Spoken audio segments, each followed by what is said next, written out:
ઓમ તત્સત. શ્રી પરમાત્મને નમો નમઃ. પુસ્તકનું નામ છે શ્રીમદ ભાગવત એકાદશ સ્કંધ અનુવાદ સંત રાધેશ્યામજી કૃત. અધ્યાય 25મો. આત્માની નિર્ગુણતા, સત્વાદી ગુણ વૃત્તિઓ. શ્લોક પહેલો. શ્રી ભગવાન બોલ્યા, ગુણો મિશ્ર થયા પહેલા સત્વ, રજ કે તમ, જેવો ગુણ જેનામાં હોય તેવો તે પુરુષ ગણાય. હે પુરુષ શ્રેષ્ઠ, તે તમને વર્ણવી બતાવું છું, તો મને ધ્યાન દઈને સાંભળો. શ્લોક બીજો. કેવળ સત્વ ગુણના લક્ષણ સમ, દમ, સહનશીલતા, પોતાના ધર્મ સેવન માટે અડગ આસ્થારૂપી તપ, પરાપૂર્વ અનુસંધાનવાળી યાદદાસ્ત, દયા, મન વાણી કર્મથી સત્યનું પાલન, સંતોષ વૃત્તિ, દાનશીલતા, આસ્થા, અયોગ્ય કામ કરવામાં લાજ એટલે સંકોચ, ઉદારતા, નાશવંત પદાર્થો ને અવિનાશી આત્મા તેનો વિવેક, દેહ ઇન્દ્રિયોના વિષય ભોગ તરફ લક્ષ્ય નહીં, પ્રકૃતિના ગુણ દોષથી ન લેપાતા એટલે તેને ન જોતા, તેથી પર કેવળ સ્વરૂપ આત્મામાં જ શાંત ચિત્ત એટલે બહારના વિષયનો મનમાં સંકલ્પ જ ન ઉઠે, ભોગ પદાર્થો પ્રાપ્ત થાય તો પણ તેની લાળ ન રહે એટલે આસક્તિ ન રહે, મતલબ ઉદારતા એટલે કોઈની ભૂલ માટે ક્ષમા કરે, ગમ ખાઈ જાય, હક જતો કરે, સહન કરી લે, પોતે રેસ ખાઈ લે વગેરે ભાવરૂપી મોટું મન. શ્લોક ત્રીજો. કેવળ રજોગુણના લક્ષણ આમ કરવું તેમ ચાલુ પ્રવૃત્તિઓ ઉપાડ્યા કરવાની હોશ, અનેક કામનાઓ એટલે પદાર્થોની આશા તૃષ્ણા, દેવનું ભજન પૂજન પણ આ લોકના લાભ માટે, વિષયના જ પદાર્થોમાં સુખ ને ગર્વ, પોતાપણાનો ઘમંડ, આ પોતાનું ને આ પારકું એવો ભેદભાવ એટલે તેમ બીજામાં પણ ભેદભાવ, પોતાની સ્થિતિ, શક્તિ કે આવડતનો મદ, પોતાનો જસ વધારવાની તમન્ના એટલે બહાર ફૂલાવાનું ગમે, બળ ન હોય તો પણ પોતાના બળની બડાઈ મારવાનો ધંધ, ગજા વગર પણ મોટા મોટા કામો ઉપાડે ને બીજાઓની હાંસી ગીલા કરે. શ્લોક ચોથો. કેવળ તમો ગુણના લક્ષણ કારણ વગરનો રોષ, ખોટો લોભ, વગર કારણે ખોટું બોલવાની ટેવ, મન વાણી કે કર્મથી ઘાતકીપણું એટલે ક્રૂરતા, સુખ સગવડના સાધન કે વસ્તુ હક વગર ખોટા મોહથી જ્યાં ત્યાં માગ કરવું, જરૂર વગર ખોટી મહેનત લીધા કરવી, નકામા વલોપાત કર્યા કરવા, ખોટા પદાર્થોમાં પ્રેમ એટલે મોહ, ખોટો ડોળ ને દેખાવ એટલે દંભ, જ્યાં ત્યાં કજિયા કરવા, વાંધા પાડવા ને બળિયા કરવું એટલે ક્લેશ, આળસ, જડતા ને બીકણપણું, ફળે નહીં તેવી શેખ ચલ્લી જેવી ખોટી આશાઓ, ઊંઘણસીપણું, પોતે જરા પણ આલ ન લેવો ને બીજાના વાંક કાઢી ખોટા રોદણા રોયા કરવા. શ્લોક પાંચમો. એકલા સત્વગુણ, એકલા રજોગુણ ને એકલા તમો ગુણની અલગ અલગ વૃત્તિઓ ઉપર પ્રમાણે કહી બતાવી. હવે ત્રણ ગુણના મિશ્રણની વૃત્તિઓ કેવી હોય તે સાંભળો. શ્લોક છઠ્ઠો. આ હું ને આ મારું એવો જે મમતાનો ભાવ તે જ ગુણોના મિશ્રણ થયાનું પરિણામ છે. એટલે ગુણો ભેળા થતા હું ને મારાની મમતા લાગે છે. મન, ઇન્દ્રિયો ને પ્રાણ સર્વેનો લોકમાં વ્યવહાર પણ ગુણ મિશ્રણથી થાય છે. શ્લોક 7મો. ધર્મ કાર્ય કરવામાં ને ધનાદિ મોટાઈ વૈભવ સાધવામાં ખૂબ હોંશથી પુરુષ મંડ્યો રહે તે ગુણોના મિશ્રણનું જ પરિણામ છે. જેથી શ્રદ્ધા, લક્ષ્મી ને આસક્તિ વધે છે. એટલે આમ ધર્મ, અર્થ ને કામ એ ત્રણે પુરુષાર્થ મિશ્ર ગુણોનું લક્ષણ છે. શ્લોક 8મો. ઘર વ્યવહારના કામકાજ ને ધંધામાં બહુ પ્રેમ હોય તેમ પોતાના વર્ણ જાતિના ધર્મ સેવવામાં પણ ભાવ હોય ત્યારે સમજવું કે ગુણો ભેળા થયા છે. એટલે આવો પુરુષ મિશ્ર ગુણવાળો છે. શ્લોક 9મો. સમ, દમ વગેરે શ્રેષ્ઠ યોગીના ગુણ વધુ હોય ત્યારે તેને સાત્વિક જાણવો. કામ, ભોગ એટલે લોક વ્યવહાર વગેરેમાં આસક્ત હોય તો રજોગુણી અને દ્વેષવાળો ક્રોધ, ઘાતકીપણું એટલે નિર્દયતા વગેરે વધુ હોય તો તમોગુણી પુરુષ જાણવો. શ્લોક 10મો. પોતપોતાના ધર્મ પ્રમાણે ફરજ રૂપ કર્મો કોઈ જાતની આશા તૃષ્ણા વગર એટલે નિષ્કામપણે શ્રદ્ધાથી કરતો રહી મને ભજે તે સ્ત્રી કે પુરુષ ગમે તે હોય તેને સાત્વિક જ ગણવા. શ્લોક 11મો. સકામી પુરુષ એટલે લાલચુ પુરુષ પોતાને સુખ થાય માટે પોતાના ધર્મ પ્રમાણે કર્તવ્ય કર્મ કરતો રહી મને ભજે તે રાજસી કહેવાય. પણ બીજાનો ઘાત કરવા કે નુકસાન પહોંચાડવા જે મને ભજે તે ક્રૂર તામસી કહેવાય. શ્લોક 12મો. સત્વ, રાજસ કે તામસ એ ત્રણે ગુણો હું જે આત્મારૂપ ઈશ્વર તેમાં નથી, પણ આ ત્રણ ગુણ જીવના છે એટલે પ્રકૃતિના છે ને જીવના દેહમાં અંતઃકરણની વૃત્તિ રૂપે ઉત્પન્ન થાય છે. તેમાં આસક્ત થતા જીવ બંધાય છે એટલે સંસારથી જીવ બંધાય છે. શ્લોક 13મો. સત્વગુણ ઉજળો એટલે જ્ઞાન પ્રકાશવાળો, નિર્મળ એટલે શુદ્ધ ને શાંત છે તે વધી જાય એટલે રજોગુણ તમોગુણની વૃત્તિને દબાવી દે ત્યારે જીવને ધર્મના ખરા સ્વરૂપનું જ્ઞાન થાય છે. તેમજ જ્ઞાન પ્રકાશ હોવાથી એટલે ખરી સૂઝ હોવાથી જીવાત્મા ગમે તેવી સ્થિતિમાં સુખરૂપ રહી શકે છે. એટલે આમ સત્વગુણ વધતા જીવ ધર્મ જ્ઞાન તથા સુખને પામે છે. શ્લોક 14મો. આસક્તિ, ભેદભાવ ને ક્રિયાકર્મની પ્રવૃત્તિવાળો એટલે ચંચળ રજોગુણ વધીને સત્વગુણ તમોગુણની વૃત્તિને દબાવી દે ત્યારે જીવાત્મા કર્મજાળમાં ગૂંથાઈ જાય. યશ, લક્ષ્મી મેળવે તેમ પરિણામે દુઃખમાં પણ આવી પડે. એટલે આમ રજોગુણ વધતા કર્મ, યશ, લક્ષ્મી ને દુઃખમાં જીવ બંધાઈ પડે. શ્લોક 15મો.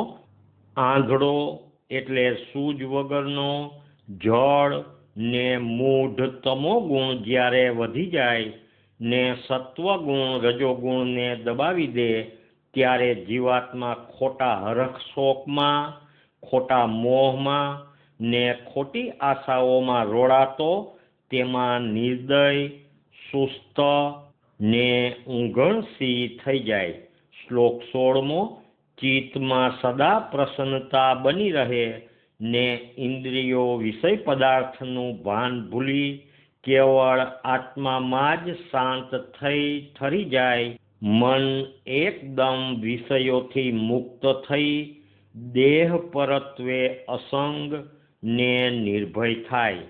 આવી સત્વગુણની દશાથી જીવાત્મા મને પામે છે. શ્લોક 17મો કર્મની જાળમાં જીવાત્મા રૂંધાઈ જતા બુદ્ધિ ને ઇન્દ્રિયો એકદમ ચંચળ થઈ જતા ક્યાંય પણ શાંતિ રહે નહીં. તેના બળાપાથી દેહની પણ સ્વસ્થતા ન રહે ને ચિત્ત અનેક પદાર્થોમાં એટલે રખડતા ઢોર જેવું ચિત્ત અનેક પદાર્થોમાં અશાંત ભમ્યા કરે, ઠરી ઠામ ન બેસે. ત્યારે જાણવું કે રજોગુણ ઘણો વધ્યો છે. શ્લોક 18મો જડતા એટલે કાંઈ પણ કરવાનું કે વિચારવાનું પણ આળસ, ચિત્ત અંદરમાં સીદાણા કરે, અંતરમાં વિચાર કરવાનું કાંઈ ગજુ નહીં એટલે વિચારહીન થઈ જાય, કાંઈ પણ સૂચના ન રહે, જડ મૂઢ બની જાય. આથી અંતરમાં ખેદ બળાપો થયા કરે એટલે પણ ટાળવાનો ઉપાય ન મળે. જીવાત્માની આ દશા થાય ત્યારે સમજવું કે તમોગુણ વધ્યો છે. શ્લોક 19મો શરીરમાં સત્વગુણ વધે ત્યારે દેવતાઓનું બળ વધે એટલે દયા, ક્ષમા, શાંતિ, ધીરજ, ઉદારતા વગેરે દૈવી સંપત્તિના ગુણો વધે. રજોગુણ વધે ત્યારે દંભ, ગર્વ, અહંકાર, કઠોરતા, અજ્ઞાન વગેરે આસુરી વૃત્તિઓનું બળ વધે ને તમોગુણ વધે ત્યારે રાક્ષસોનું બળ વધે એટલે નિર્દયતા, ક્રૂરતા, હિંસાની વૃત્તિઓથી જીવાત્મા ક્લેશમાં બુડી જાય. શ્લોક 20મો સત્વગુણ થાય ત્યારે જીવાત્માની અવસ્થા જાગતી કહેવાય. રજોગુણ બળવાન હોય ત્યારે સ્વપ્નમાં પડ્યો છે તેમ જાણવું. તમોગુણ વ્યાપે ત્યારે જીવાત્મા ઘોર નીંદરમાં પડ્યો છે તેમ સમજવું. તુર્યાવસ્થા તો 3 દશાને વ્યાપીને તેનાથી પણ પર રહેલ છે. મતલબ આમ જ જાગ્રત, સ્વપ્ન ને સુષુપ્તિની દશાનું. શ્લોક 21મો બ્રહ્મની નિષ્ઠાવાળા સાત્વિક જીવાત્માઓ સત્વગુણથી દિવ્ય લોકને પામે છે. ત્યારે તમોગુણની પ્રબળતાથી જીવો ભૂત પ્રેત, પશુ પંખી કે ઝાડ સુધીની નારકી યોનિમાં પડે છે અને રજોગુણ વધવાથી મનુષ્ય લોકને પામે છે. શ્લોક 22મો જીવાત્મા સત્વગુણમાં દેહ છોડે તો સ્વર્ગમાં જાય, રજોગુણની વૃત્તિમાં મરે તો માણસ થાય એટલે કાં તો આસુરી વૃત્તિવાળો ને કાં તો સજ્જન. તમોગુણની દશામાં મરે તો નરકે જાય એટલે અધમ ગતિમાં જાય. 3 ગુણ વટી નિર્ગુણ દશામાં હોય તે મને જ પામે છે. શ્લોક 23મો મારી પ્રસન્નતા માટે કરેલું કર્મ કે પોતાની સ્વાર્થ વૃત્તિ વગરનું નિષ્કામ કર્મ એટલે ધર્મરૂપ કર્મ તે સાત્વિક કર્મ એટલે તેનું ફળ સાત્વિક એટલે સાત્વિકી વૃત્તિઓ ને સતજ્ઞાન. ફળની આશાથી કરેલું કર્મ તે રાજસી એટલે તેનું ફળ જસ, અપજસ, આસક્તિ, દુઃખ વગેરે. ઘોર, ઘાતકી, હિંસક, ક્રૂર કર્મ તે તમોગુણી એટલે જેનું ફળ અધમગતિ, અજ્ઞાન ને અંધારું. શ્લોક 24મો આત્મા સંબંધીનું જ્ઞાન એટલે એક જ આત્મા બ્રહ્મ છે તે જ્ઞાન સાત્વિક. આત્મા એક જ નહીં પણ અલગ અલગ છે એવું ભેદ બુદ્ધિવાળું જ્ઞાન તે રાજસી. જગતના મનુષ્યોનું લોક બુદ્ધિનું જ્ઞાન તે તામસી મૂઢ જ્ઞાન છે. મારી નિષ્ઠાવાળું જ્ઞાન એટલે ભક્તિવાળું જ્ઞાન તે નિર્ગુણ. શ્લોક 25મો. વનનો વાસ તે સત્વગુણી ને શહેર ગામનો વાસ તે રજોગુણી કહેવાય છે. જુગાર, દારૂના પીઠા વગેરે અનાચરના ઠેકાણા તે તામસી વાસ. જ્યાં મારો વાસ નિર્ગુણી ભાવવાળો એટલે જ્યાં ભગવદ ભાવનો વ્યવહાર હોય તેવા મારી મૂર્તિના કે મારા ભક્તોના સ્થાન ત્યાંનો વસવાટ નિર્ગુણ ભાવવાળો. મતલબ આ કાળમાં વનનો વાસ પણ સત્વગુણી રહ્યો નથી. કહેવાતા મંદિરોનો વહેવાર પણ સત્વગુણી રહ્યો નથી. આજના યુગમાં સિનેમા, રેડિયો, હોટેલો, વકીલ, વેશ્યા વગેરેના દ્વાર પણ તામસી વાસ છે. શ્લોક 26મો. સાત્વિક જીવો કોઈ જાતની લાલચ લોભ વગરના હોય છે. અનેક પ્રકારની લાલસાથી અંધ થયેલા તે રજોગુણી જીવો છે. કોઈ જાતના ભાન વગરના મૂઢ જીવો તમોગુણી છે. પણ જે મારે આશરે રહી મારા ધર્મને અનુસરી જીવન ગાળતા હોય તેઓ નિર્ગુણ ભાવવાળા જીવાત્મા છે. શ્લોક 27મો. આત્માનું જ્ઞાન જાણવાની ખંત એટલે મારા સ્વરૂપનું જ્ઞાન જાણવાની ખંત તે સાત્વિક શ્રદ્ધા છે. ક્રિયાકર્મ કરવાની જે હોંશ તે રાજસી શ્રદ્ધા છે. ને અધર્મમાં રુચિ તે તામસી શ્રદ્ધા. પણ મારી સેવામાં પ્રેમ તે શ્રદ્ધાનું સ્વરૂપ નિર્ગુણ છે. અર્થાત મારી સેવાનો પ્રેમ એ નિર્ગુણ ભાવ સૂચક છે. શ્લોક 28મો.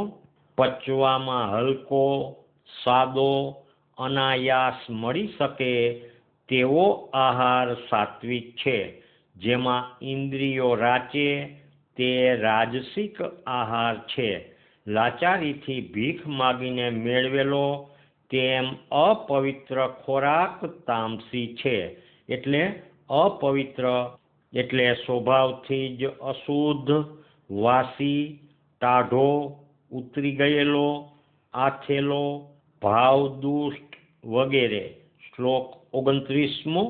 પોતાના આત્માથી જ પ્રસન્નતા રહે તે સાત્વિક સુખ. એટલે આત્મા સિવાયની અનાત્મ વસ્તુમાં જેને રાગ કે અપેક્ષા નહીં તેવી વાસના ક્ષયની સ્થિતિ. વિષય પદાર્થોના સેવનથી જે સુખ થાય તે રાજસી. લાચારીથી કે ખોટા મોહથી સુખ સગવડના સાધનો મેળવતા જે સુખ થાય તે તામસી સુખ. પણ કેવળ મારામાં જ ભાવ પ્રેમવાળો રહે તેથી જીવ ગુણોથી પર એવું નિર્ગુણ પ્રકારનું સુખ મારાથી પામે છે. શ્લોક 30મો. વસ્તુઓ, રહેવાનું ઠેકાણું, ફળ, કાળ, કર્તા, ક્રિયા, જ્ઞાન, દશા એટલે સ્થિતિ, શ્રદ્ધા, આકૃતિ એટલે આકાર ને નિષ્ઠા એટલે ભક્તિ આ બધા એટલે ગુણ ભેદને લઈને આ બધા આમ જ ઉપર કહ્યા પ્રમાણે 3 પ્રકારના હોય છે. શ્લોક 31મો. આ વિશ્વમાં જેટલા પદાર્થ દેખાય છે એટલે જેટલા વસ્તુઓ દેખાય છે અંતરમાં ભાસે છે, મનથી કલ્પાતા હોય કે સંભળાતા હોય તે બધા પુરુષ પ્રકૃતિના યોગથી થયેલા એટલે આધારે થયેલા 3 ગુણવાળા હોય છે. શ્લોક 32મો. પ્રકૃતિના ગુણમાં આસક્ત થતા જીવાત્મા તેવા કર્મ કરે તેથી જન્મ મરણ પામ્યા કરે. એટલે જેવા કર્મ તેવી ઊંચી નીચી યોનિ પામ્યા કરે. હે ઉદ્ધવજી, અંતઃકરણમાંથી ઉત્પન્ન થતા આ 3 ગુણોને જે જીતી તે ભક્તિ યોગથી એક મારા વિશે જ નિષ્ઠા રાખી, એટલે મારા સિવાય કોઈ આધાર કે આખર પામવાનું ઠામ નહીં, એવી નિષ્ઠા રાખી અનન્ય ભક્તિથી મારા રૂપ થાય છે. શ્લોક 33મો. માટે જ્ઞાન ને વિજ્ઞાન દેનારા આ મનખા દેહને પામીને પ્રકૃતિના 3 ગુણની મમતા ઝાટકી નાખીને ચતુર પુરુષે એક મને જ ભજવાનો છે. શ્લોક 34, 35 અને 36. આમ જે ઇન્દ્રિયો જીતીને અંદરની કે બહારની એટલે સંયમમાં લઈને વિષયોથી વાળીને અંદરની કે બહારની બધી આસક્તિ સંગ છોડીને એટલે અંદરના વિકારો તેથી થતી ટેવો તેમ બહારના નાતા સંબંધ છોડીને સાવધાન રહી મને ભજે તે જ સમજુ ને ડાહ્યો છે. સાધક મુનિએ સત્વગુણનું સેવન કરીને રજોગુણ ને તમોગુણની વૃત્તિઓને નિવારવી, મનને બ્રહ્મમાં જોડી બિલકુલ આશા અપેક્ષા વગરના થઈને સત્વગુણને પણ શાંતિમાં સમાવી દેવો. આ રીતે ગુણોથી છૂટો થતા પોતાના જીવભાવને તજી દઈ મને પામે છે. આમ જીવપણું ઘસાઈ જતા અંતઃકરણના ગુણાળા કોષોથી મોકળો થઈ હું જે બ્રહ્મ છું તેમાં જ પરિપૂર્ણ થઈ રહે છે, એટલે કૃતાર્થ થાય છે. આમ બ્રહ્મરૂપ થતા પછી તેનું મન અંદર બહાર કોઈ વસ્તુમાં ભમતું નથી, એટલે એક મારામાં જ ઠરી શાંત થઈ જાય છે. શ્રી નારાયણ ભગવાન કી જય. શ્રી કૃષ્ણચંદ્ર દેવ કી જય. દ્વારિકાધીશ કી જય. રણછોડરાય કી જય. નરસિંહ રામ મહારાજ કી જય. સદગુરુદેવ કી જય. રાધે શ્યામ, રાધે શ્યામ.